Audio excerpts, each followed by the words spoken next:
আনারস, আম সহ বিভিন্ন দেশীয় ফলের। শহরের মহিপাল ফলের আড়তে প্রতিদিন বিক্রি হচ্ছে 2 থেকে 2.5 কোটি টাকার ফল। ফল বিক্রির বিস্তারিত জানিয়েছেন সহকর্মী সুলাইমান ডালিম।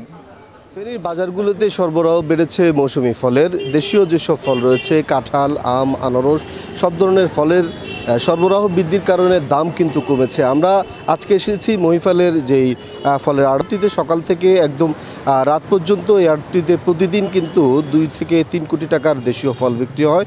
দেশি বিদেশি মিলিয়ে ফলের আড়তটিতে লেনদেন ছাড়িয়ে যায় 8 থেকে 9 কোটি টাকার বেশি। আমরা দেখেছি যে গত সপ্তাহে কাঁঠাল এই হাটটিতে বিক্রি হয়েছিল 1 থেকে 150 টাকায়। সেই কাঁঠাল কিন্তু আজকে 50 থেকে 60 টাকায় বিক্রি হচ্ছে। এছাড়াও জাতভেদে আমের দামও কিন্তু কমেছে।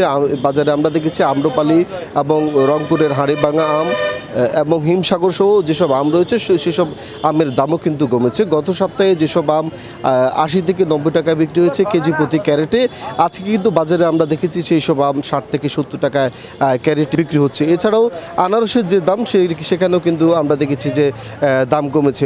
জোড়াপতি যেসব আনারস গত সপ্তাহে 100 থেকে 120 টাকা বিক্রি হচ্ছে, সেই সব আনারস আজকের বাজারে আমরা দেখেছি যে 60 থেকে 70 টাকা বিক্রি হচ্ছে।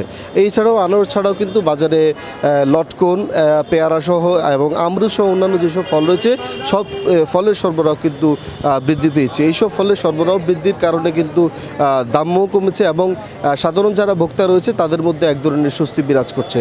আর বিক্রেতারা যেটি বলছেন যে এতদিন দেশীয় ফলের সরবরাহ ছিল না, সরবরাহ কম ছিল, যার ফলশ্রুতিতে দামও বেশি ছিল। এই সরবরাহ বৃদ্ধি পাওয়ার কারণে কিন্তু দাম কমেছে। এখন মানুষও ফল কিনছে এবং বিদেশি যেসব ফল রয়েছে সেসব ফল থেকে বিমুখ হয়ে মানুষ দেশীয় ফলগুলো খাচ্ছে এবং কিনছে।